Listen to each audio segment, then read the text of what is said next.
and then you say the wrong thing or something. Now I gotta go to HR because you was talking crazy. Like, I'm okay with that. Say it. Say it. So I'm gonna make sure on this day at this time this will say stay, go for it, get comfortable. I'm gonna sit there in silence so it's awkward too. Like, yo, that's funny as shit. You gotta live with it now. No, I actually like that perspective. Yeah, nah, because I want them to be just as comfortable as I am. Welcome back to the Computer Quis channel. I am Quis, and today we're back with another episode of the My Tech Story interview series. This is something I started to show that there's a lot of different lanes you could get into under this tech umbrella. So today I got Christian with me. We met through Instagram. Yep. Maybe 2 months ago or something like that. About that, yeah. And we kind of been hitting at this interview and stuff, and then we finally set a date. And I'm glad you made it out here. You came all the way from Wilmington, so I appreciate you taking the time out and coming out here and everything.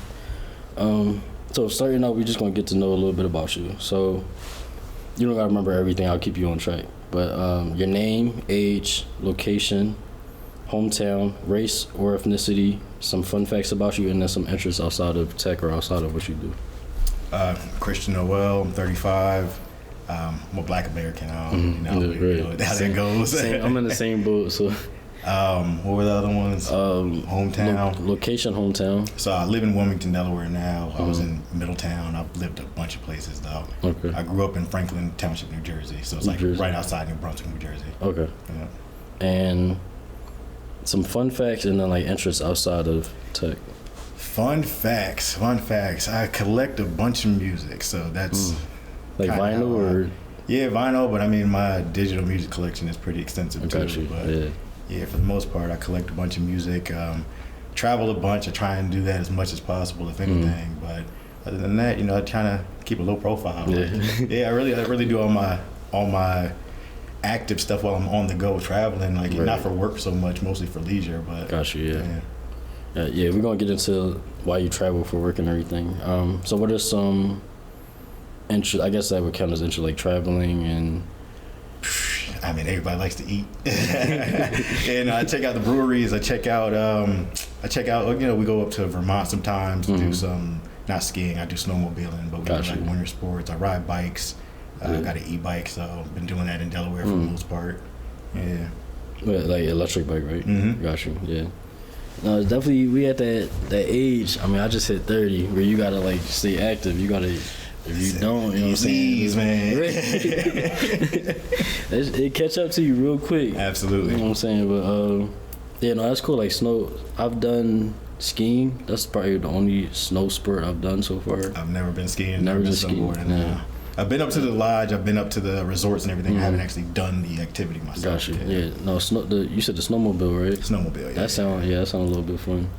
And then you mentioned the music. I actually make music. So what's your favorite genre? What's your favorite? We all like hip hop, but my family. My dad's a DJ, so between Chicago, my parents, my mother is from Chicago. She's from New Jersey too. Right. Grew up in Chicago, so house music, all that EDM. Gotcha. Yeah. Listen to a bunch of foreign house music, foreign soul music, all that stuff. New Zealand, all those, Iceland, everything. Damn. You going to other countries and see, you say collecting music, I'm thinking about the typical. Nah. But you going outside the country and damn. Yeah. I might have to have you send me something, and then I'll probably send you some some local artists and stuff like that. I think I need to check out more of your music too, so that would be something to do. Yeah, add me to the collection. I also want to throw in a whole lot of West Coast rap. West Coast rap, yeah. So I was born in California, military. Oh, really? Rap, all right, that makes sense. I grew up in New Jersey, but born in California, so I still listen to a bunch of new West Coast, Vince, not new, but Vince Staples and them. Just got done watching his show. So. Oh yeah, I added that to my list to watch. How long was you out there in Not long at all. So I was only there for a few months. Yeah, I was only there before. Straight up moved over here when I was a baby still. Okay. But going back, it's gotta still appreciate the music. Yeah. I mean, just loving music in general. I like the differences between the East Coast sounds, the Southern sounds, and the West Coast and all that. That makes sense. Yeah, it's basically, like I said, I spent a lot of time doing it. So find my favorite genres and keep moving with them. Right. And I saw you had the radio, like a radio show, right? So is that what you do? No. All right. So yeah, I want to talk about that a little bit more. So you want to talk about the show, the radio show? The radio show, yeah. Like the radio show isn't my radio show. That was Rutgers Radio, where one of my veteran friends, his name is Dennis. Mm-hmm. He works at Rutgers Veteran Services. Okay. And they have this show called the Veterans Corner. Mm-hmm. Also, being a military brat, I went through college using the post 9/11 GI Bill. Got you. Yeah. And that allowed me to work with vets and get the benefits of being a dependent. Right. So he works at the Veteran Services, but also has a show on Rutgers Radio, and he invited me on just to really, talk about the differences between being a dependent and active military, right? And not necessarily what I went through in college, but how the college experience was different from it. And he let me promote and do things because I do a lot of work with small businesses and the NAACP, so that was like my platform to just sit down and speak. And he's a good guy too, so shout out to him, Dennis. Shout out to Dennis. Because I didn't know if I wanted to ask you about that now or if that was like related to what you do. So are you still doing that or the radio show? Yeah. It's more of if I want to. Yeah, it's like it's his show. So if I wanted to go, it's like I graduated from Rutgers. So if I wanted to go to it, I just let him know and he would figure something out. So I could do it when I have something to really talk about. All right, last question about this. Sorry, you mentioned you mentioned something before this. The radio show, and then you said travel and music. No, it was about like Rutgers and everything. Oh, so all right, so when you're doing the show, right? Are you coming up with segments? Is it like he's telling you like I want you to talk about these things, or are you like, okay, I'm gonna be on the show tonight, let me come up with these tech topics, or how are you going about that? So the way we did that interview, since it was my first time, it kind of was like, these are the general topics we can cover just to get you introduced to the the audience, right. And then going from there, kind of just like I know him, we chopping it up, just talking. Yeah, when it gets down to it, it's like that the black guy, so it's like we know how to just have a conversation on radio. I had to keep it a little bit toned down, right? For sure, no, that makes sense. And so it's like an actual radio station that you can tune into it and all that. Yeah, I mean, don't put me on the spot with what the channel is right now. But I think I saw it in your joint. It's like 98 point something. It's the Veterans Corner. His show is the Veterans Corner on Rutgers Radio. Okay. Yeah, they shoot down in the College Ave Student Center. They have a radio show or the radio office there. So gotcha. They got a nice setup over there. All right, so depending on where your story goes, we might get into more of that later. But all right, let's get into actually like your tech stuff. So what do you do for how long? And if you feel comfortable, I know you can't mention exactly the job, but if you feel comfortable, a salary or salary range, if you could share with the people. But yeah, what do you do and for how long? So I can't share a lot of stuff. I think it'll make sense once I start talking about what I do. Yeah. So I do work in cybersecurity. Okay. Yeah. I'm a non-technical cybersecurity resource though. So I'm in operations. My subject matter is cloud technology. Okay. So I was an Microsoft Azure engineer. Right. Went from being an Azure engineer to doing more AWS licensing and operations. And from there, I really just became like an automation engineer. I create efficiencies, if that makes sense. If there's something that's a manual process right now, I figure out how to make sure it's automated and that it doesn't break. Got you. Everything's going to break. When it breaks, how do you fix it or make it so that it can fix itself? So that's where I come in. So how long you been doing that? I've been doing engineering for about 4 or 5 years now.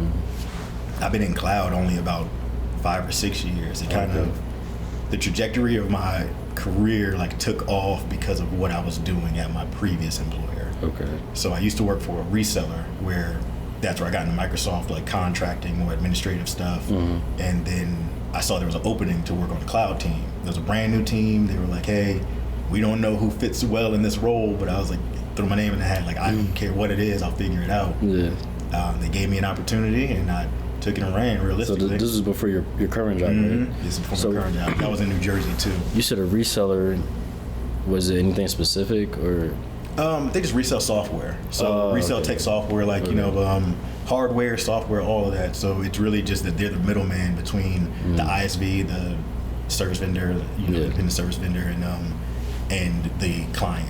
Okay. So they either help mark up the price that the ISV is selling, or they assist the customer with other things that the customer is not aware of, or they need help with tech-wise. Okay. Yeah. So through that opportunity, you saw the chance to go into like cloud computing and structures and everything. Okay. So before that, how long were you doing that?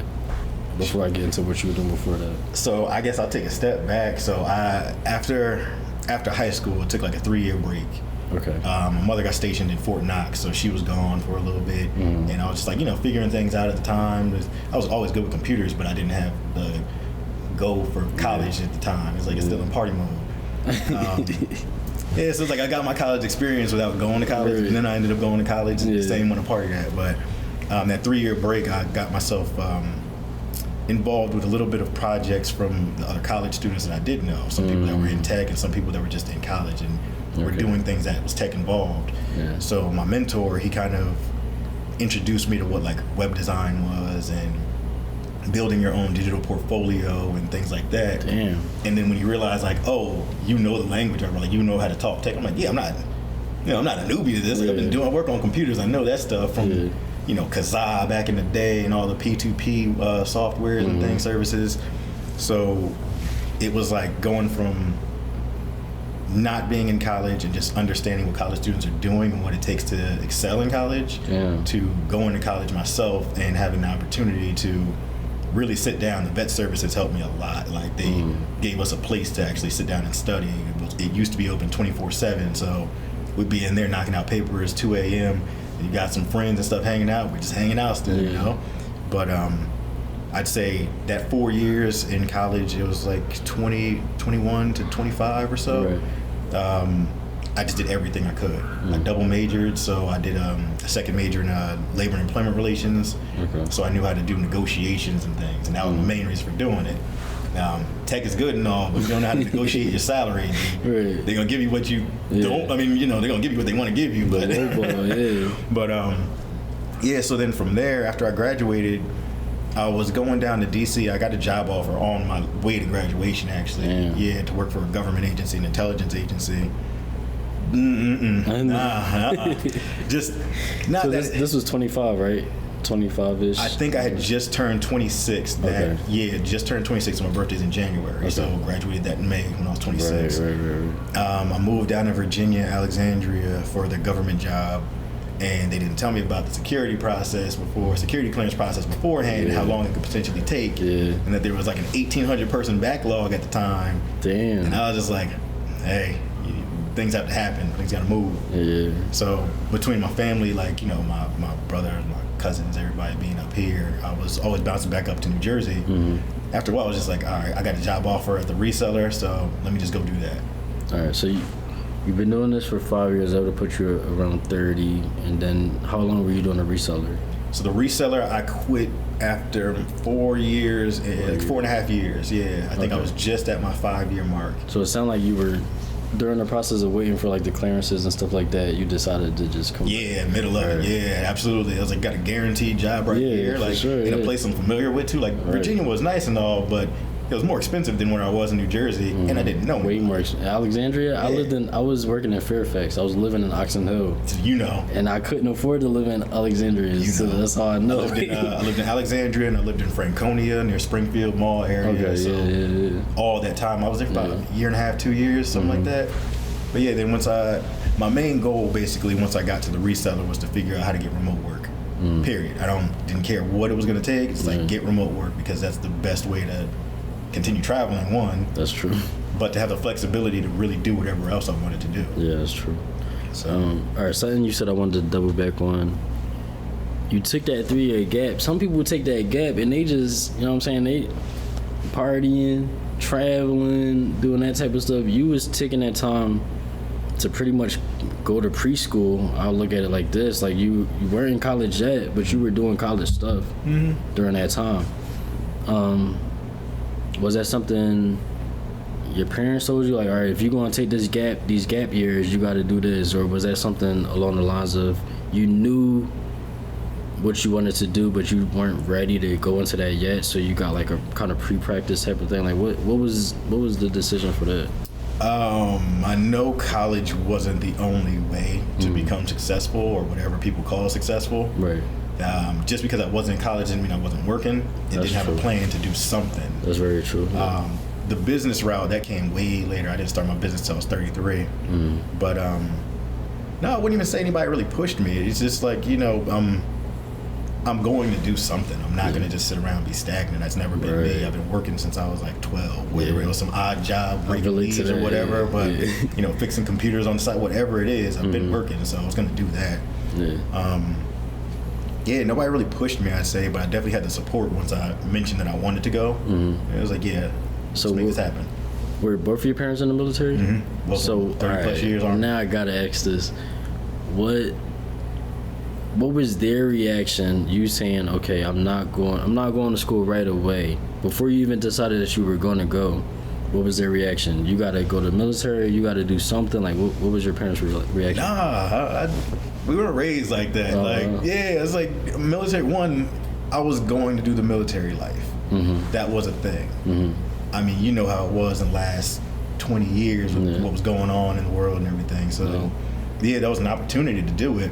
Realistically, it's like I can probably do more of what I want to do while helping the military, returning vets that are going to college, non-traditional students, by going to college and actually doing that work. That's where I feel like I'm doing that now. Got you. Okay. I open my door to all vets, you know, anytime. They already know. They help me out so much in college. I'm helping them out wherever I can, too. So it's just like building that connection just to whether or not they come to talk to me directly about something or I can provide resources that help them. It's just, that's a channel that will always be there. So what was your parents' reaction before you decided? It wasn't. That's like, cool. Like I said, that's what's up. I wasn't just being stagnant. Right, because you were so busy. Like even before that, which is rare. Yeah, that's not a common thing for somebody to take that gap year. Usually a gap year, you know, you really just trying to figure stuff out. It sounded like you kind of already knew. You just were taking that time in between. I knew that there was something there with technology, but without college, I didn't know how to formalize that and make it something that really works for me. Like, I know you can do stuff with computers, but even now, I'm like, oh, I didn't know this stuff existed. Like, what I work on now is future technology. Okay. So it doesn't exist right now, but they expect me to be able to learn it, build it, fix it, whatever. So it's like they don't prepare you for that because it doesn't exist yet. You guys got to know that college taught me how to learn whatever they put in front of me, basically. Got you. All right, that's a great way of putting that. All right. Let me see. All right, so getting into this next question, you mentioned fixing computers for people. You mentioned something along the lines of having that interest in tech already, right? So this next question is what or who got you interested in tech? Like basically why that field? So where did that start? It sounded like it started young. Yeah, definitely. I mean, I've seen the evolution of technology. I remember when it was the AOL disc where you had a few minutes. I remember dial up and like Sesame Street on the PC where you had to wait 10 minutes before you even got the screen load. Like, I've seen that evolution of going from that to having all that technology on your phone, having music is one of the things. Like back in the day, you had to burn CDs, you had to find music. We was burning. Yeah, me and my pop was definitely burning CDs. Killing your computer if you don't really know what you're doing and what you're looking for any bad files and anything. You don't know how to run virus scans and make sure you're not downloading malicious data. So it's like that was one way of just understanding the back end of what's going on in the computer. And then moving into tech in general, like actual tech. My mentor, he's this guy Quentin Robinson. He I'm not gonna say where he works, but he's the one who got me working on projects while he was in college, and then had that conversation with me like, why aren't you doing this? Right. Okay. It wasn't even like like you should. It was like, why aren't you doing this? Like you're clearly good at it. Like what are you waiting for? And then seeing because he had businesses since he was like 15, like his own business and stuff. So I'm like, it's possible. People do this. He's another black guy, so it's like we do this. It's very possible and attainable. So just go for it. After a while, I can't be scared to do everything. definitely. All right, so it sounds like this is a common theme I'm seeing, like this early exposure. Mm-hmm. So I'm assuming y'all had a computer, right, in your house. You having that access to it, you having not only the access but the curiosity to look into those things. Where did that come from? Like, were you just the type of kid to just get on the computer, or were your parents like that? Like, where did that come from? I have an older brother too. Okay. So he's almost 8 years older than me. So to a certain extent, like, he's also interested in the technology. Right. Maybe not as deeply as I am, but he talks to me more about AI than I talk about AI. Yeah. He's not in tech. Yeah. So I'm like, having somebody else to put that bug in your ear, like, oh yeah, this is something cool, even though you don't even know it exists, or you're not really that interested yet. You don't know what that'll spark, you know? Yeah, definitely. That's one thing I'm noticing is either, I mean, it's probably a combination of like that early exposure and then somebody, like for me, it was early exposure plus my dad. Yeah. Him showing me the stuff, teaching me the game, and then from there, me pulling it to where I go now. Mm-hmm. For you, it sounds like it was that early exposure, your brother's interest plus your mentor, which, you know, a combination over those years got you to where you are now. That's pretty cool. Absolutely. All right, so this next question is probably kind of irrelevant, but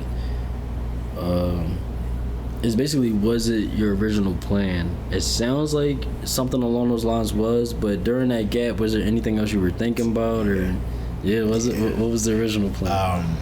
So initially, I was a communications major. Okay. I did communications so I would know how to do things like this. I could not necessarily do something with tech or with AV, but my main focus was mass communication. Okay. So mass communication. So it's like, how do you get your message out to the masses? Right. I did a minor in philosophy just for the conversation, the ethics, and the logic conversations and just deep thinking. Yeah. But for the most part, it was just like, how does marketing work? Why does it work the way it does? And how can you either use it to benefit yourself or to avoid being marketed to incorrectly? Like this, and I do not care about commercials. I do not care about the brand. I don't care about that stuff. It's all marketing when it comes down to it. I know this. Yeah. I know what the science is behind it at this point, so I'm just like, tune it all out. Yeah. But I don't think I would have known that until we had a real deep conversation in those kind of communications courses. Right. Got you. So before we get into your actual school and stuff, now it's funny you say that. I went in as a computer science. Before I went to computer science, I was a communications major. So I was taking like mass media class, speech communication, stuff like that. Yeah. And then I switched to digital media and technology. It's funny because that's like speech and like, mass media, that's what I'm doing now. Yeah. Digital media technology, that's all this stuff here. So it seems like even though you ended up going the tech route, it was kind of similar for you as it was to me, where it's like the things that you were learning there at that time, you still kind of can apply that to what you're doing now. Oh yeah. Yeah. See, so that's cool. You still have to be able to market yourself. Yeah, regardless. Exactly. Like I have to go out and I have to present why I deserve something when it comes down to talking about company. Yeah. I have to talk to people and let them know why they should choose me over them. Yeah. So. Yeah, no, that's cool. I love stuff like that, where it's like, even though you didn't technically go that route, the original plan route, you still do something along those lines. You know what I'm saying? Even though you still find a way to incorporate it with what you actually do. You know what I'm saying? Yeah, I like that. All right, cool. So next question is, where did you go to school? And then the second part of this question is, what do you do to gain knowledge now? I think that's where you went to school is interesting, like what you studied and everything, but what you do to gain knowledge now, I think that helps people a lot more. So let's get into first, like, where did you go to school? Like, what did you major in? You mentioned you had two majors, so. Yeah, I went to a few schools, actually. Oh, really? Yeah, so that the beginning of that gap, I went to DeVry for 2 days. I don't know. I think I got my books. I got my books. I got my schedule. I went back the second day and gave them all back, like something along those lines. Why though? What was it about it? I didn't care about school. Like I knew that school for me at that time was just the formality. Gotcha. I wasn't really ready to choose my major or anything. So it was just school. So I went to DeVry at first for a few days, you know. Then I went to Middlesex County College in New Jersey, in Addison, New Jersey, where that's where I did my communication, philosophy, French, you know, little things here and there. How long were you? Was that like more like gen eds? That was, I knocked out the prereqs 2 years there, Right, 2 years, and then moved over to Rutgers and did 2 years. But I did school straight through, like fall, spring, winter, summer, straight through. Oh, you didn't? Full schedule the whole time. Oh, yeah, wow. all full, every semester, full credits. I wanted to get out of there. And it was still 4 years? Mm-hmm. I did 2 majors. Okay. Yeah. What was the 2 majors? So I did the labor and employment relations, and then I did the information technology and informatics. Information technology. That's something that keeps coming up. A lot of people think about computer science, computer security. That's the 2 I had. Something along those lines. Sometimes I see stuff like information security and stuff like that. But this information technology or information systems and stuff like that, it keeps coming up. That's what we talk about now is like this difference between computer science and IT, because there's a very clear difference where you can be very technical in computer science. In IT, you can do operations. You can be admin, but you can speak and talk tech whenever you need to. So and but now, I mean, I got at the reseller. They had a program where they would compensate you for getting certifications. Come on. That's so good. That's a good, what's the word, motivation. Yeah, you know what I'm saying? Like, if not only they pay for your certifications, but they pay you for getting the certifications. So I ran it up. I got 9 certifications in a year. Damn. Yeah, I'm like, hey, let's buckle up. Like, let's knock this out and get it done. 9 certifications. Damn. Between Microsoft certifications, I got my ITIL certification. There's this cloud company we used to work with. I got 3 of theirs. Damn. And it's really like, that's what allowed me to go from being a non-technical Microsoft admin to being an engineer, because they saw that I could get the certs, I could talk to tech, and I could help out when they needed help before I even had the engineering role. Damn. Yeah.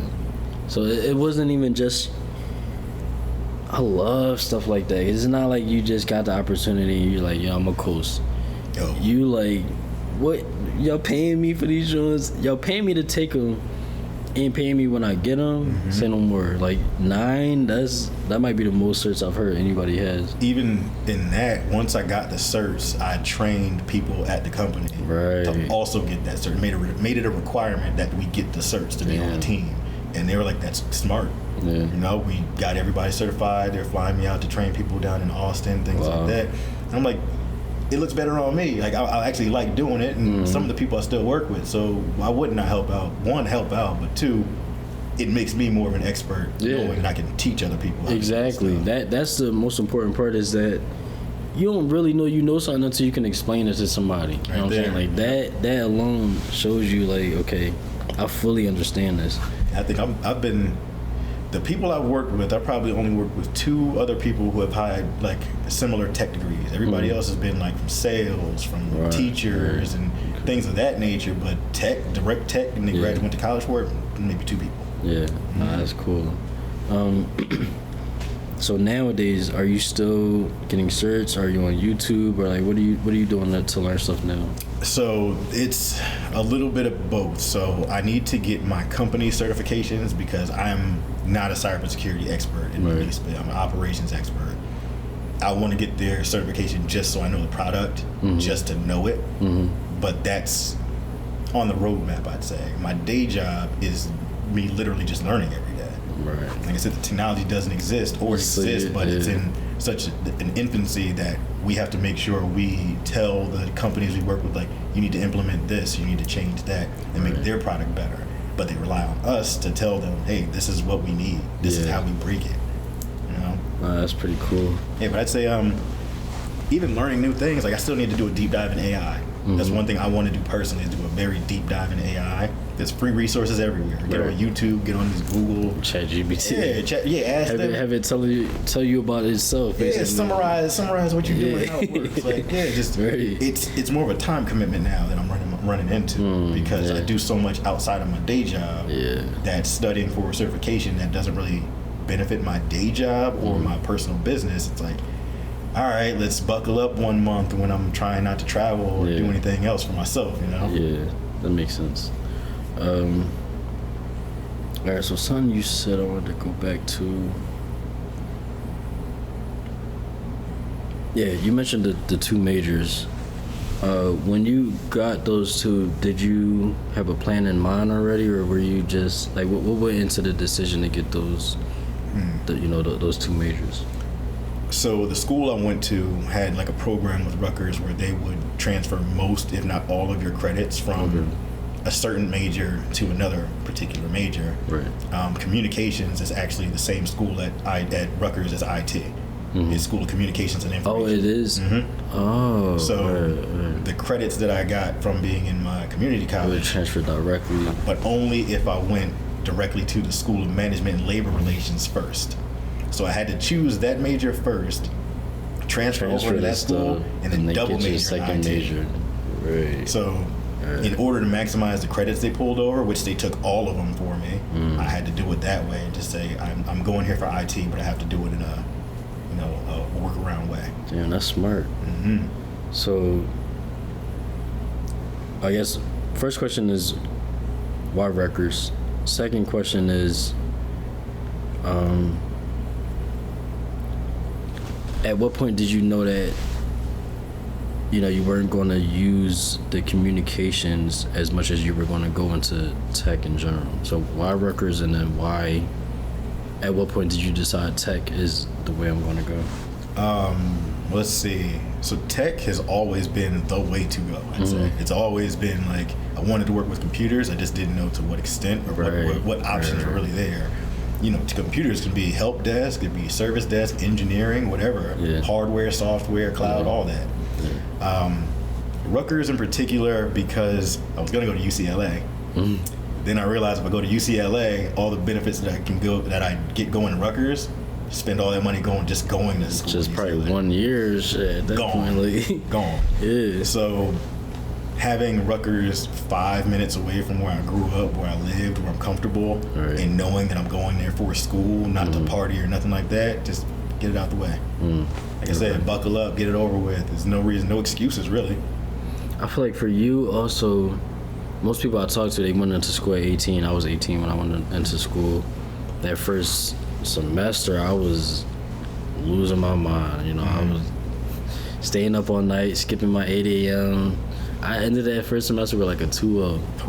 Right. And I had a scholarship that required me to have a 2.5, but that's a whole nother story. For you though, going in, taking those 3 years after 18, going in at 21, do you feel like your college path was more intentional because you had that gap where you're like, if I'm going to do this, I'm going to do this for real. You know what I'm saying? Like, but was that, what I guess my main question is, what impact did those 3 years have on you when you finally started school? I got to see everybody else fail. Damn. Yeah, I got to see everybody who wanted to party their way through college and everybody who didn't want to focus or didn't have clarity. By those 3 years, anybody doing one of that 2 years is gone. So wow. Yeah, you would have seen that. I get to see what majors do. I get to see what internships they're getting into, what careers they're looking towards. If it's realistic that they get a job right after graduation, I get to see all of that in that little bit of time.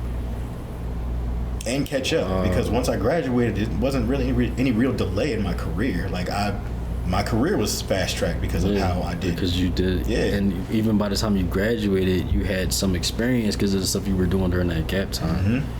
Sheesh. I'm talking about, I had my cybersecurity class at Rutgers. I asked the teacher for all the coursework in the beginning of the semester so I can get it done the first 2 weeks because I was going to Africa during the final. I took my final in Morocco early in the morning because I was like, hey, I got all my work done. She was like, I'll allow you to do it. You did the work. Damn. So it's like, I'm very intentional when it comes down to things like that. Like, you can't always plan for everything, but the things you can plan for, just do them. Get it out the way. Damn, I've never heard anything like this. Wow. Yeah, man, most people, like I said, I went in, I was wilding my first year. It took me, it was an adjustment period. Like you mentioned, I know people personally that went to ESU. They went there for 1 year, dropped out. Maybe go to another school sometimes, but something about having that firsthand experience of seeing people fail, seeing people like, oh, you went to this major but you couldn't get a job, and stuff like that. I think, and then like you said, like it allows you to kind of fast track your experience, fast track your college experience. You're getting into a job and everything. You hear a gap year sometimes, and what's the first thing you think of? People partying, people studying, going abroad and stuff like that. But to hear how you took those years and really applied yourself, I think that's what sets you apart. I think that alone shows the mindset.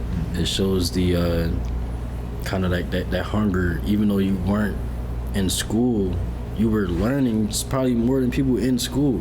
Yeah. So, damn. Even socially, like you said, even if I didn't have the knowledge of the career field itself. Like, interacting with all those people and seeing how they interact with each other at college, outside of college, that you grow a lot from that stuff.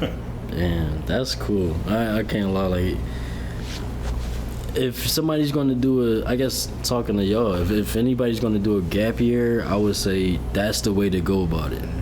Take that time to really immerse yourself as much as you can into like what type of job you might be doing, what type of work you might want to do, but also taking heed to other people's experiences. I think that's crazy. Talk to your friends. That's what it really comes down to. Yeah. Like, they're the ones going through it if you're not, so really talk to them about what their challenges are, what they like about it, and what their future outlook is. They'll have an answer. Like, they'll have an answer. Whether it's good or bad, they're going to have an answer. Yeah. No, you really got me thinking with that one. I'm glad you brought that up, and that's cool, yo. That's crazy. Like, being able to take that time, and then like once you really went into school, you were like, I'm going in. Like, I'm really taking care of this. Like, I love stuff like that. All right, but so this next question is kind of my favorite, but it's like, what has your experience been like as a black man? So I don't know how much you've moved around. I know majority of your, time has been in like Jersey. Now you're in Delaware, working in tech, going to Rutgers. So like, what has your experience been like as a black man? There's very few of us.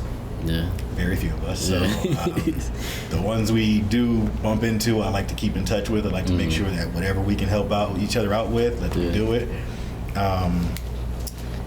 In college, it was nothing special in college, realistically. I was a non-traditional student, so I was coming in there as an adult. Yeah. Tech is different. There's other non-traditional students, so they're all kind of focused on like, let's just get this over with. Yeah. Then the whole thing with the veterans, it's like that's a mixed breed, a mixed, diverse community too. So that's true. That was fine. Career though, nah, man. Let's say there was nobody to really help out. Excuse me. So in my career, there was really nobody to help out in the job. There was no voices speaking up for me. There's not many voices speaking up for me. It's more, I'm a subject matter expert now. Yeah, right. So even getting that opportunity to go from being a Microsoft admin to working in the cloud, that was a black woman who gave me that opportunity. Yeah, so had she not given me that opportunity, I couldn't get all those certs. I wouldn't even know what cloud was because I didn't know what cloud was when she gave me the opportunity. Yeah. After that, having worked with a single black or minority manager since, but it's like, you still have to represent yourself. You still have to advocate for yourself. And join all those groups too. That's the other thing I think people neglect to do is joining. I don't like counting DEI groups, but like join those groups. Like even if they have hangouts, they have special events or whatever, go to those. Talk to each other because you never know what you can help them with or what they can help you with too, inside of work or outside of work. Yeah, but I will say, like, it's very rare to see somebody like me in any given day. Yeah. Conferences especially, unless they're geared towards us. Right. No, like what you said, like those inclusion type of groups. My job actually has something like that. So I've been to events. They had like a like family reunion type of thing. It was cool, seeing other black people and everything. So outside of that, though, what do you do to find that community aspect at the job specifically? It's hard. I'm remote, fully remote. Oh, I've been fully remote I've been fully remote since 2019. Damn. So I've been fully remote since I was at the reseller previously. Yeah. My new job is 70% remote. Okay. Yeah, the company 70% remote, more. This is how I find that community. Honestly, like you don't find that at the workplace, other than through those organizations where the people are still not in my backyard. Yeah, they might be people down in DC in the major cities, but they're Delaware especially. It's just not there. Yeah. Delaware does have its own black community in tech and things like that. They have events, they have organizations, but they're not my community yet. Until I can, get a foothold in there and start making the connections with those people. No, I don't have that network readily available to me. So the people that I've come in contact with, I make sure that we all keep in contact and share other resources and other people who might be helpful to them or beneficial to whatever they're doing at the time. Yeah. And then working with the NAACP too. Right, I did want to get into that. Yeah, that's the work you do there. No, I think, how do I say this? I feel like something that we have to do more than, anybody non-black, I would say. Well, I won't say non-black, anybody white. They don't really have to go find their community as much as, we might. Even for like me, with I work with a lot of Indian people, Southeast Asia,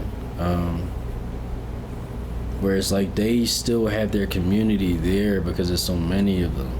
Whereas, like we said, we got to do this type of stuff to get that experience. What type of toll does that, like, is that something that you think about constantly, or at this point in your career, especially being remote, are you less likely to think about the impact of you being the only black person and stuff like that? Less likely? No, that still plays a role. It still comes into it. You have nobody to advocate for you. The one thing I will say about getting into tech is I'm me. That whole thing about changing up who you are for the job. Code switching. I'm the expert. Yeah, that's how I feel now. I'm the expert. I'm not changing up who I am for this job so you're comfortable. Exactly. I'm the only one here. Why would I change up how I am when I'm the only one here and you want my assistance, you want my support? Let me be comfortable in doing that because I'm always going to try and do an exceptional job. Let me be comfortable while I do it. Yeah. That was my main goal of working remote. The politics of being in an office are playing against me because they want you to go to the team thing and chop it up and talk about the things that you don't even like talking about, or the activities that you aren't a part of. It's not saying that there's things that don't overlap. We used to travel. Me and my old coworkers used to travel. We used to go to Vermont like every other month. Vermont, go skiing with them, go to Canada, go doing all these things. But the day-to-day politics, no, it's too much. Gotcha. So 2 more questions about this. Well, I guess one more about like the race aspect.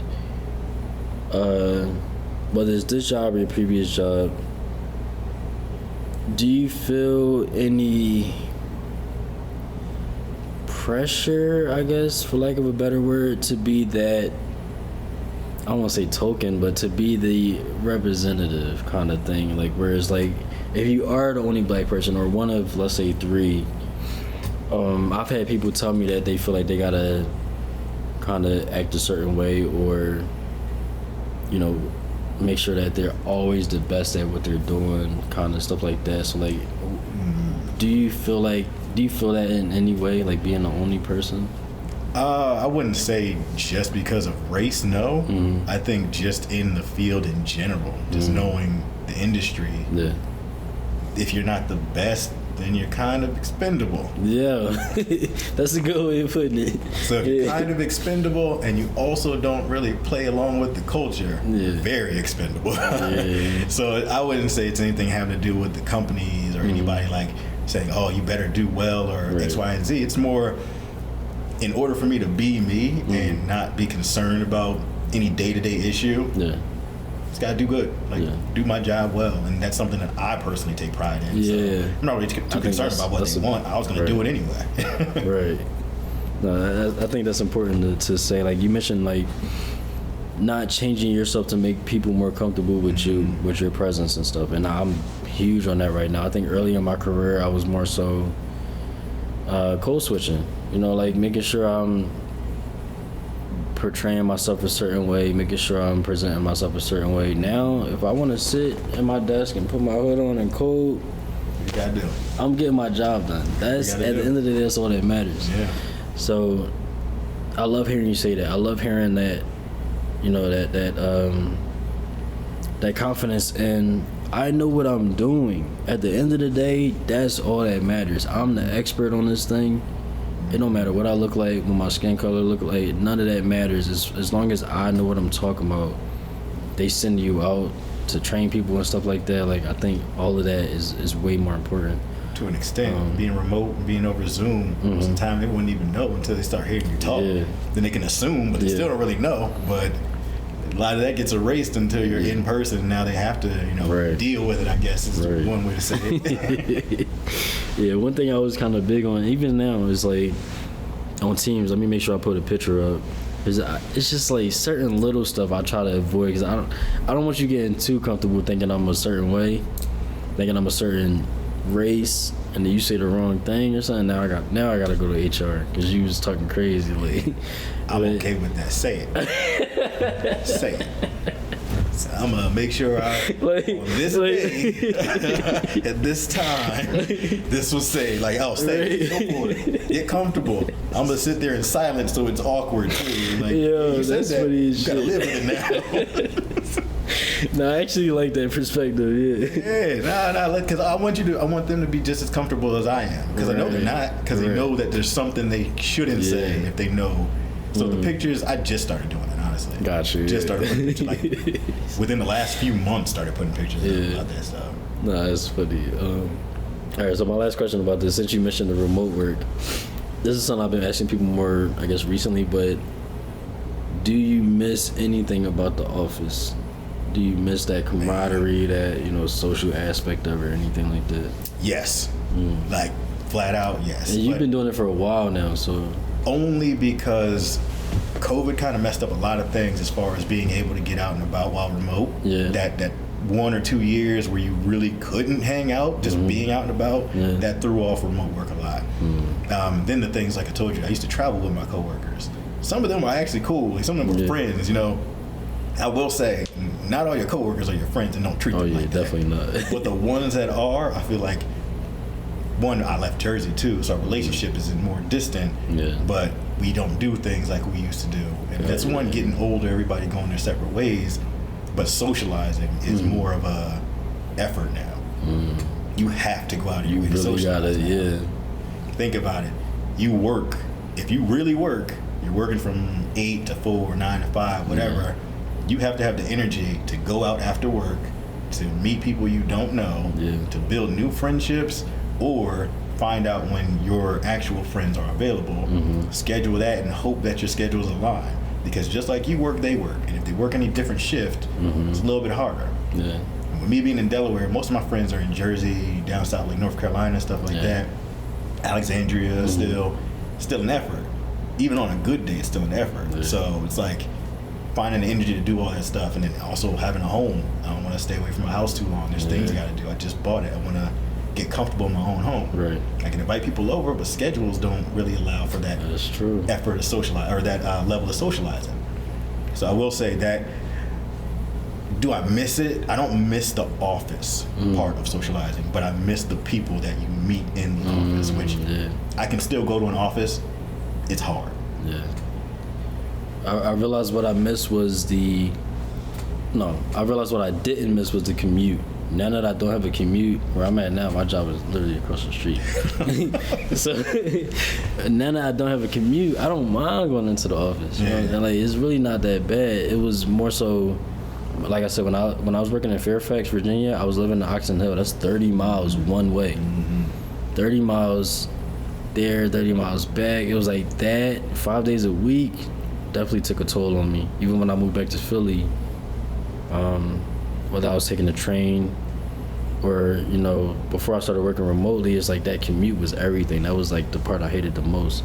So I'm glad that you brought that up, the the social aspect of it. It's like people hear remote work, they're like, oh, I don't gotta get up early, I don't gotta worry about getting dressed, I don't gotta worry about leaving. That's all beautiful, but then you think about the social aspect of it, you know, a lot of people don't really get that, you know. On top of that, remote work doesn't mean you're not working just as hard as if you're in the office. Sometimes I feel like I'm working harder. I know I work harder. Yeah. You get snow days sometimes when you got a commute to do and your work is in your office. I don't care what blizzard's outside. Your internet still working? You still right. Can you get somewhere where your internet works? Right. I was just talking about this, like, whether you're sick, how sick are you? Yeah. You're home. They want you online. You're at home. Are you that sick? Right. Yes, I'm that sick. You sure? Yeah, come on, man. And then you think about like people with young kids, like, oh, my kids are out of school today. Well, I mean, you home. Like, how bad can it really be? Like that you type need of day stuff. off, or can you like work around them and just stay on later until they're asleep or something like that? That's where the part of remote work people don't see. And the longer days in general, that commute is when I started work. Like, I woke up and I started work. Yeah. I didn't have that downtime to ramp up and get comfortable and then get to the office and maybe go get a coffee. It's like, nah, I woke up and I turned my computer on. You're on. I started making breakfast while I was working. Exactly. Everything, it just runs into each other. Yeah. You can separate it, but that's just not how days work normally. Yeah, I'm glad you brought this up, because the job before this one was cool. It was remote. The job before that one was remote, and I felt that was the hardest job I ever had. The way they were, like, I was up coding until 2 a.m. sometimes, tripping. Like, the fact that I even allowed that is crazy, but it's more so like some jobs you're remote and they don't have that boundary. They don't know when to cut it off. At least if I'm hybrid, if I'm going in the office, it's easy to be like, okay, 5, 6 o'clock, whatever. Yeah. You're home, you might have people messaging you at 8, stuff like that. Like, I don't know. It's definitely, it's trade-offs to both. You know what I'm saying?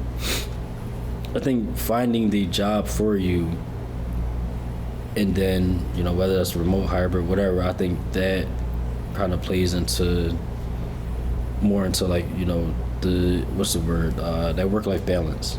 You know, I think that is more important than anything.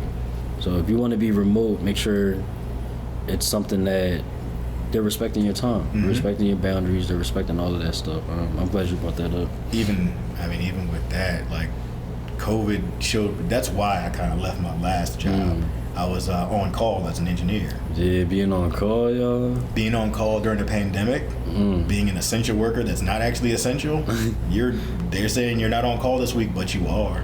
Yeah, like 2, 3 a.m. is having to troubleshoot something somebody shouldn't have even touched. Man. Yeah, like, it was over it. That's why I was like, non-technical. I'll stay in tech, but operations, I'll work when I need to work, and I'll work till it's done, and then I'm done. Yeah. Sign off at the end of the day. I like that. That's one of the things you kind of learn as you get experience, though. Like, needed that too. Yeah, needed that experience, definitely. To see what you don't like too. Exactly. That's how I feel about the job I was just talking about. Like, never again. That shit would never happen again. All right, yeah, but I like getting into that question.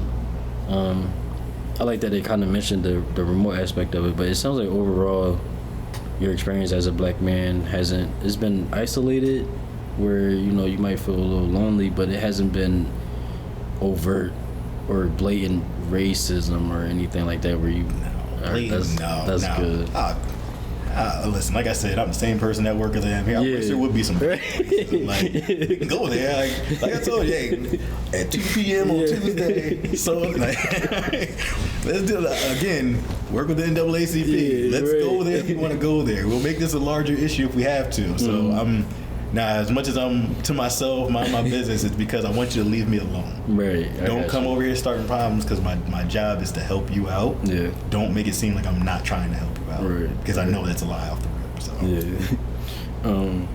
All right. So before we move on to like adversity and stuff, I do want to know, or get into like the work you do with the NAACP. You mentioned that to me briefly, like through DMs and everything. But like, what work do you do with the NAACP? So right now, previously in New Jersey, I was a part of the Central New Jersey branch where I did judging for this program called ACT-SO, ACT-SO.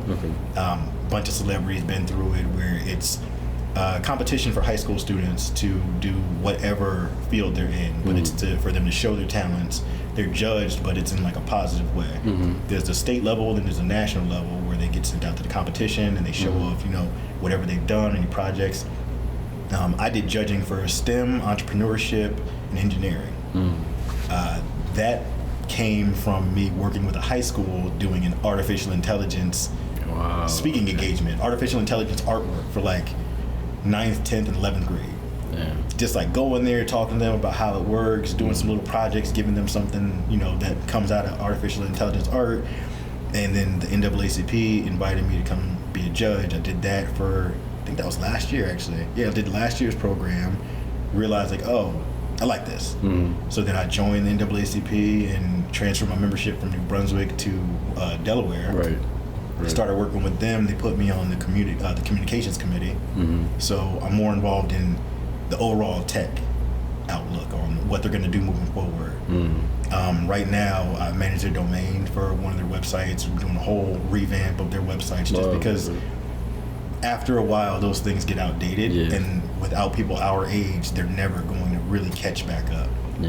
So right now, I'm trying to just figure out everything that they need, and I'm trying to bring in more people my age or younger or whatever, make it easier for them to communicate with people my age, because the way that their technology and their websites were set up before, it took me a year and a half to get in touch with anybody. Damn. Like it was, and I'm not saying it's for lack of trying, but it's just like the channels we're used to going through to reach somebody, they're not monitoring like they need to monitor in order for us to really be like, if I want to sign up today, I should be able to be like, hey, who can I speak to today about this?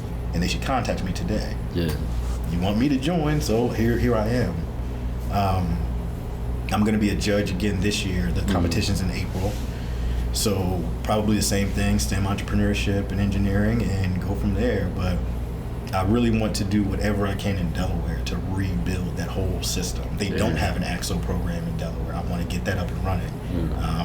Need help, but it's like, got to find the help first. No, I like that. I like that. Them outside passions. I wish you got into this a little earlier too.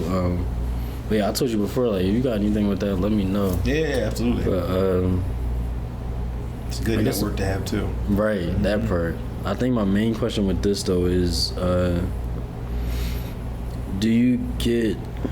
It seems like a passion of yours. So, do you get a sense of, I guess, fulfillment out of this, new organization, organizational relationship that you have? Like, what are you really getting out of this, connection to the NAACP now? So I wouldn't say out of that connection itself, but through my business, I work with small businesses, mostly minority-owned, black-owned, women-owned businesses, where they want to do whatever they do. They don't want to manage their technology. Right. So I'll come in, get them a digital portfolio set up, get them a simple website set up, their e-commerce so they can get paid, whatever. They have some public event going on, and get them set up so that they can just get paid, handle their business on the back end. Right. That's kind of where I get the fulfillment. The NAACP is more, I know there's something missing that I can help in. Right. So it's more taxing on me than it is fulfilling to say, but I know that without somebody like me or you or anybody of our age, our demographic, whatever, coming in there to help out, there's not going to be any real change. When's the last time you really seen the NAACP? Even there probably is a branch at your school and not your school, but when have they actually done enough to bring you in? As a black man in tech, that's something that they actually need is us helping revamp their back end on the local level. Federally, maybe they have it handled, but at the local level, they need us speaking up in their chapters, showing up and telling them how they can make life easier, save money when it comes down to it. There's things that are free now that they've been paying for that, we step in and be like, oh, wait, you still use that? No, you can get this for free now. It is no big deal. Let me show you how to do it real quick. And now it's done. But until we step up and say, like, this is how you can do it moving forward, they're going to do it probably the hardest way. Right. Which is anybody. If you don't know, you just don't know. Somebody has to tell you, like, there's an easier way. Nah, that's cool. I like, we're going to get into your business and stuff too, probably next, but Yeah, like that. I didn't even know they were still. I'm probably gonna sound crazy saying this, but I didn't even know there was still active branches of the NAACP. So yeah, they're very active. It's just one of them things. Like you really don't know what you don't know. So yeah, like I said, any way I could be involved in that, let me know. I love that you are passionate about that. Like that's something that you're involved in, because like you said, like we need that stuff. That stuff is going to get so out of date if we don't have people like us that can bring it into the modern age, basically. So you know, I love that. All right, so this next question, a little over. Next question is, what adversity or outcome or obstacles have you had to overcome? So you mentioned having your business. I do want to get into what your business does. I don't know if I want to get into that now or... All right, I'm going to just ask you. So what adversity or obstacles have you had to overcome, whether it's business-related, school-related, you know, taking that time, deciding what you want to do, you know, anything like that? Like what obstacles? I think the main thing is just not knowing what's out there. Like I said, I did have a mentor. I've had mentors that say their interests aren't my interests. Right. So, to an extent, they can only teach me what they know. The rest of it's on me to learn and research myself. That was challenging until I realized that most things are free in tech. You don't reinvent the wheel. Look it up. Look up whatever else you can find for free and then go from there. Time, like I said, taking that 3 years off, as much as I might have done in that 3 years, I did feel that I had to do things at a faster pace in my career, in order for it to not feel like I took 3 years off. Which I feel that I did, you know, pretty good. I did more than what I needed to be at the level that I'm at. For sure. But it was just time crunch. Like I said, 4 years of college, every semester, full course credits. Yeah, you went straight through. Yeah, straight through. I'm talking about I had 4-hour summer courses from 6 till 10 p.m. Damn. And it's like, yeah, you're doing that. And then winter, 5 days a week, 4-hour courses because it's only a 2-week class. That stuff catches up. But then it's also like, once it's over, it's over. That's very true. It's done with. Like, it's done. You set yourself up to be in a better position. Negotiations, I will say that negotiations has been something of a challenge, somewhat of a challenge, because there's nobody else that's going to speak for you. There's nobody going to help you get to the next level when you feel you deserve more. So how do you navigate that without stepping on toes? That's the problem right there. It's like, I can do my job as best as I can. Compensation doesn't just come with doing a good job, though. You have to know what the market rate is.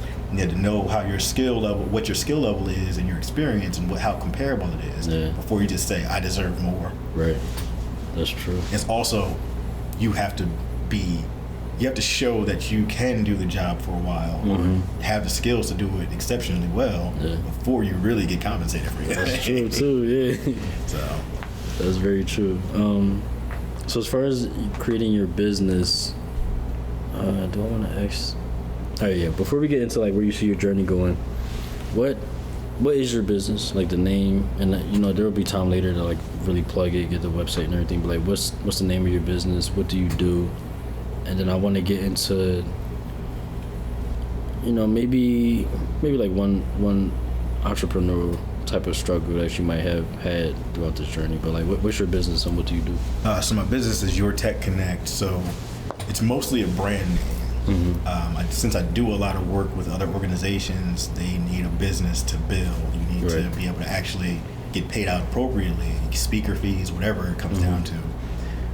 The business itself, I started off doing like just cloud trainings for, you know, students for the most part, college students, high school students, whoever wanted to get an interest in cloud, because there's stuff out there. They don't really cater to the people who have no knowledge on it at all. That's true. Especially in the local community. Like I said, my main focus before I really left New Jersey was central New Jersey, New Brunswick, Somerset areas, and Rutgers, like the college.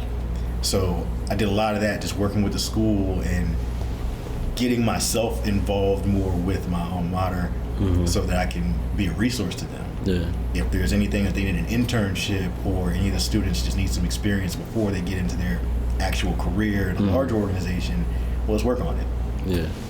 In the internship, let's see give me a proposal. If it sounds like something worth it, let's do it. If we gotta flesh it out a little bit, let's do that too. I'm here as a resource. I do judging there as my business organization.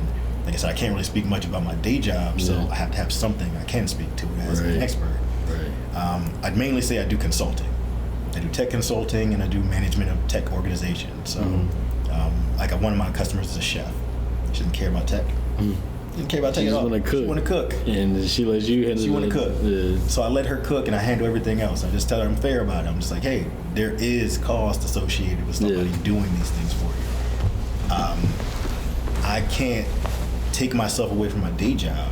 So you're cutting into whatever free time I have in order for me to help you. You have to understand that that's a business at that point. Yeah. So, yeah, I'd say I do a lot of just tech consulting and making sure I help people where they're unfamiliar or just need assistance with building their business brand digitally. Yeah. That's pretty cool. Adversity is I'll say again, it's time and manpower, man. Realistically, like, your day job is what pays the bills for the most part, or is what you. I'm not gonna say that the career field I'm in was my dream job, but I'm doing what I want to do. Yeah. Like, I'm here because I want to be here. Yeah. I'm just staying here because I want to be in this position. Right. But it comes down to, how do you maintain that while helping others? And I think that's the struggle, is making sure that you balance it out enough to where you don't just take on all these new customers under your own business to where you're not getting burnt out. Yeah. What happens when your day job is burning you out, and now you got customers? And you still got to go take care of them, right? Because you can't let their business fail because you're the one lacking. Yeah. Like, I offered them help with something. Yeah. I feel obligated to make sure that I do my part for them, and I'm going to continue feeling obligated to do my part for them. Yeah. I think that's important to bring up. Like, if you're gonna do this entrepreneur type stuff, I even had to do that. Like, for a bit before this job, really, I was doing like freelance work and stuff like that, and it just started getting a little taxing on myself. Like, it's cutting into the free time, like you said. You got your actual job struggle, or stresses and stuff like that, and then now you're adding this extra thing. And people don't care. People not trying to hear that. They pay you for something. Ain't nobody trying to hear that you had a rough day at work. Chase them around for that too. You already know some. Or the money. Yeah, try to chase some of these people around too. Hey, I did my job. Hey, right, like, check. What's up with the, But yeah, that's why I wanted to bring that up, because even my dad, like, he's been an entrepreneur for over 20 years.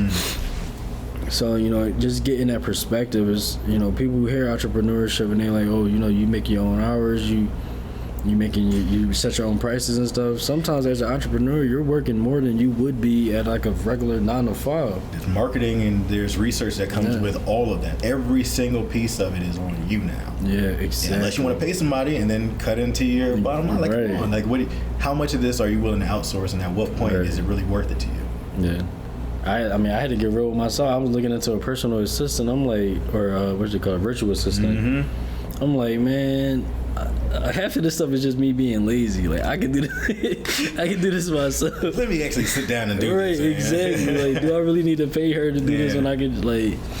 But yeah, like you said, like, you're the person. So, good day, bad day, stress at work, you feeling burnt out, it don't matter. When you start charging people stuff, they want that work and they want it done, as they should. They're paying for it. So yeah, I like asking that when I meet entrepreneurs, asking them like, what are those struggles that you might encounter, because people hear that and they just think like it's all sweet, but it's really not. It's probably more work, if anything. Being realistic with people's lives and deadlines too. Right. They might want something done at a certain time, but they might not be ready to do it. Yeah. And if they're not ready to do it, how does that affect your deadlines for everything else you got going on? Yeah. There's so much to think about with that. Tug of war with your time, so definitely something to think of. That time, though, I'm glad you brought that up, because as an obstacle, as an adversity, time is it's fleeting. It's like you'll look at the time, you'll be like, dang, you know, where the last 3 hours ago or something like that. And once you're, you know, you got your family stuff going on, your actual job that's paying for all this stuff, and then the business stuff, you know, like, where do you find time for yourself? Where do you find time for your, you know, all of that, like that balance? Like, sometimes you find that in the middle of the night when it's not convenient, but it's like my whole thing is to make sure that every day I give myself downtime for myself. Absolutely. Whether it's vegging out, watching YouTube, watching a movie, playing a game, going whatever. to work out, something like, music's always in the background, so that's not really something that separates me from my day. But you gotta do something that's for you and only you, or else your days just drag on and keep going, and you get into that cycle. You know? I'm glad you brought that up. Like, even if I'm playing video games, that's my time for me where I can like decompress. I'm not thinking about this job or this app or this site or anything like that. Like, I'm just playing the game, like, I'm chilling. I think that's really as important as anything else. All right, so we almost done. I want to get into where you see your journey going from here. So I usually do like 5 years, 10 years, 20 plus years from there. And then also, what does retirement look like for you? So let's get into like where you see your journey, personal life, professional life, whatever you want to get into. Well, like I said, I just bought a house, so I'm still getting used to that. Congrats on that. Yeah, thank you. I'm still figuring things out with that life. In 5 years, I mean, at the level that I'm at now, I'm not a people manager. So I'm a resource. I need to continue building my skills. I need to hopefully be one of the leading players in cloud or in the field that I'm in. I'd love to get into AI more and be more of a leading player in that. So in 5 years, I'd hope I'm in all of that. Hope I'm just a leading name in tech in general. 10 years. So 10 years, I mean, same thing. Realistically, I'm an independent contributor. I don't have anybody my managers don't know what I do on any given day. They just don't. So I'm always the one building out and explaining to other people. That'll branch out, I'm sure, on a grander level, but I expect to be doing the same thing on a grander scale in 10 years. In 20 years now, at that point, hopefully the investments and things that I've made, you know, I'm set up to not have to be doing this anymore. But 20 years, like, I'm hoping to retire by it. Like, realistically, I want to do whatever work I want to do at that point. I'm not trying to work for anybody else, and if I can do that earlier, even better. But it's really about focusing on not overspending and making the proper investments so that I can have a pretty chill, comfortable life and just cruise through the rest of it. For sure.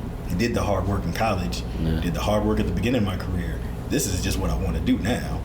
So if I can get it up to a point where my business is running itself and I can hire people and they can hire people and they can take care of each other, go for it. I don't care. I don't have to be the face of it. There's an initiative there. I'm doing something that I can hand off that somebody else can do too. Exactly. If y'all can make money doing it for make money doing it for me, or buy it off and do it yourself, whatever. Retirement, like I said, man, the economy and the investments, that's really what it comes down to. If I can retire, and I don't think I'm going to retire in the U.S., I'll tell you that much.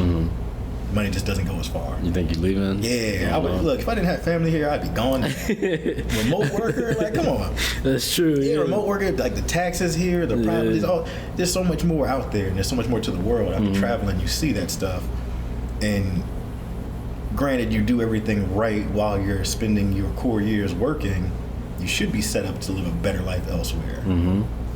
Why not take it? Like, if you have the opportunity. I know not everybody has the opportunity to realistically do that, but I do. So like, let's try that next for retirement.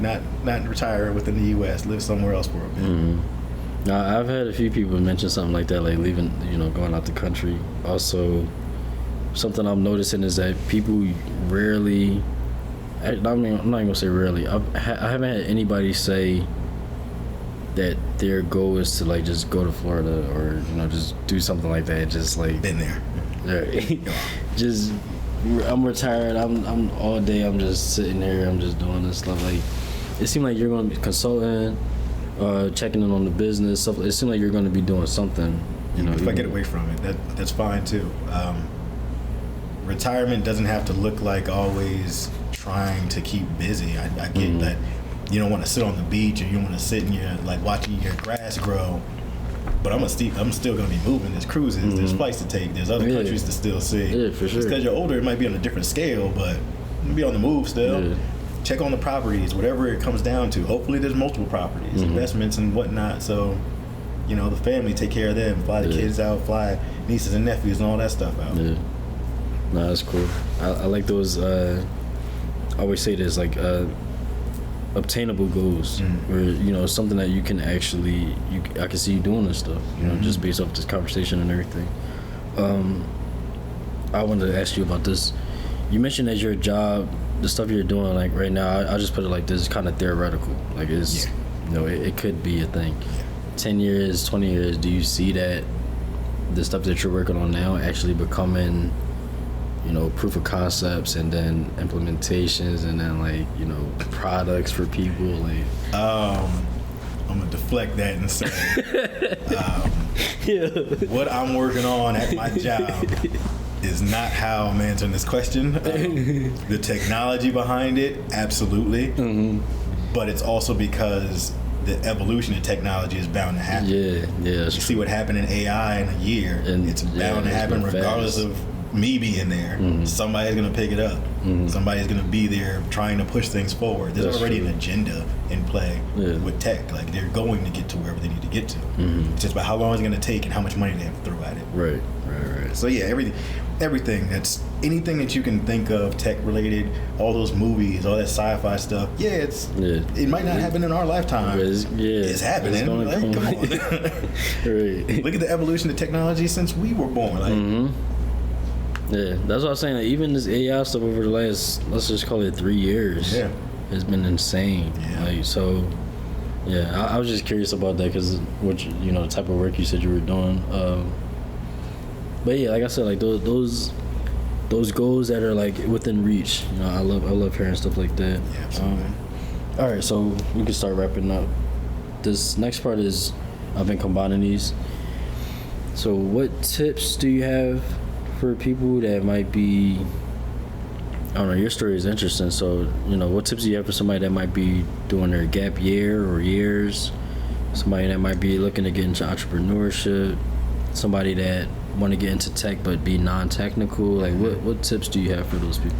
Look it up, do your research. There's no reason why people come to me asking me how they can do these things all the time. They don't realize how taxing on me it is to tell them something they could have looked up before asking me. If you Googled it and you come to me with, hey, I was looking at this and I heard about this. Do you have any insight? Oh, yeah. I prefer that. Yeah, but if you're telling me how to, from A to Z, get you a job in tech and get you to retirement, that's not how this works. I went to school and I put in the legwork first. I did this without anybody else really doing that part for me. They might have put an idea in my head, but nobody really gave me that. This the blueprint. They didn't give me that. So yeah, definitely, the internet's there. Use your resources. Ask the questions to people, but make sure you've done as much research as possible before you start asking questions.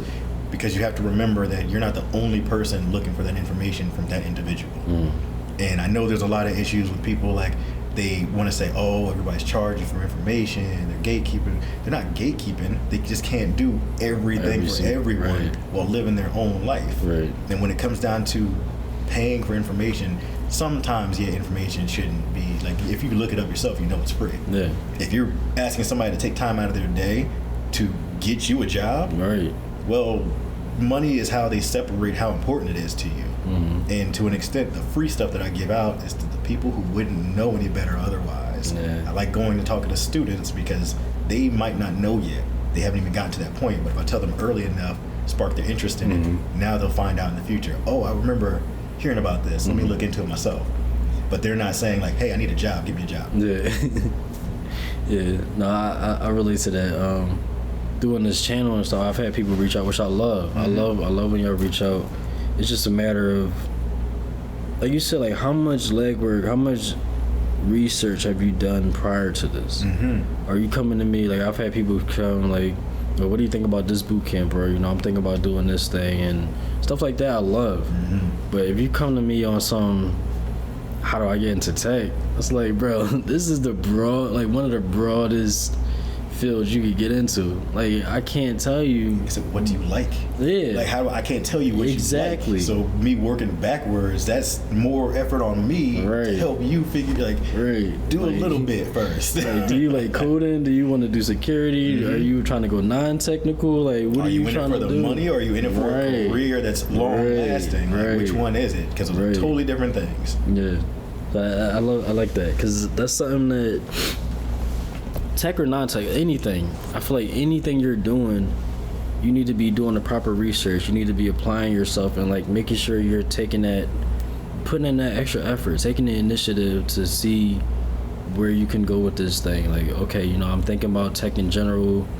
Well, I can't really see myself coding. I can't really see myself doing this. Maybe I'll be a product owner. Maybe I'll be a scrum master. Like, do that work initially before you go reaching out to people and stuff. Like, personal projects too. Yeah, personal projects. Nothing wrong with just trying and failing. Getting used to failing at something until you realize I can figure it out, or this isn't for me. Yeah. But you have to try before you just make that decision. And I don't think I would like that. You might like it for a job. You might not, but try it first. Exactly. That's great advice. It's simple, but it's great advice. Like, try it and research. And yeah, I've had multiple people say like that research, and that's everything. Even if you're in the field already, research AI, research, Java, probably up to Java 20 something right now. I don't even know what they up to. I use Java every day, and I still don't know. Yeah, like, keep up with some of these things. Exactly. Yeah. So like, that's, I think that's great advice. Like, that's the stuff that, if you're going to be interested in this, you got to take that into account. All right, so the last thing is, any additional thing you want people to know, anything you want to plug, your business, Instagram, radio station, like anything you want to, like any parting words or any final words for people. I mean, like I said, the radio station thing, my friend Dennis Penny, he runs a Veterans Corner on Rutgers Radio. Just to shout out to him, my business, Your Tech Connect, any small businesses looking for small website, digital footprint to be created for them, feel free to reach out. We can either at least talk about it, talk you through it, and see what you need. Besides that, realistically, I want to make sure that I'm here to help. I want people to know that I'm here to help. I'm not turning people away from asking questions or asking for support, but make sure that it's an equally beneficial thing here. If you're coming to me with questions, let's grow together, and don't just ask me to help you grow by yourself. Like, what are we doing here? How can you help me? How can I help you? But with the NAACP, things like that, you probably have some skill that you can help me with if I need some volunteers. Let's work on that. If you have a show, you have a podcast, you have anything that you need me to just show up for or get some information, I'll do that. But at the same time, I need you to also be available for me when I need help. That's all it comes down to make this mutually beneficial. I agree. That's what I was telling you, like, after this, anywhere, NAACP, Rutgers, whatever you need from me, let me know. Talk. Like, and that's why I was like, when I reached out to you, I was like, I already like what you're doing. Like, regardless of that, I like what you're doing. So if I can help, I'm there. And you grow your network by helping each other out. Definitely, Why not? And then, like, us being black men in tech, that part of it alone is like, I'm like, I gotta connect with you. Even if you didn't come through the podcast, connecting with you one way or another. And that's one of the few things I do love about social media. Like, it's probably this many things, but one of the things I do love is the fact that we are able to connect the way we were and everything. So, yeah, man, I appreciate you. I appreciate you coming and taking the time to do this and everything. Absolutely. Your story is definitely intriguing. I never would have expected that that time off and like the way you applied yourself and getting into the work you do and everything. Like, I love that. I love this story. Appreciate that for sure. Anything else for people? Like I said, I'm here to help. I'm here to help. So whether it's volunteer work or paid gigs, whatever it comes down to, I'm big on community. I'm big on helping local communities. So me too. If we can do that, like, reach out and we can see what we can put together. Say no more. This is definitely not gonna be the last time y'all see us collaborate. Absolutely not. One way or another. But that's been it. I don't really have much more to say. That's been another episode of My Tech Story. Y'all be safe. Firefly or bumblebee, so gentle when you want, but still you humble me. 'Cause when I'm out of line, you let them stingers free. I know sometimes I be bugging, still you be loving me, yeah. bugging.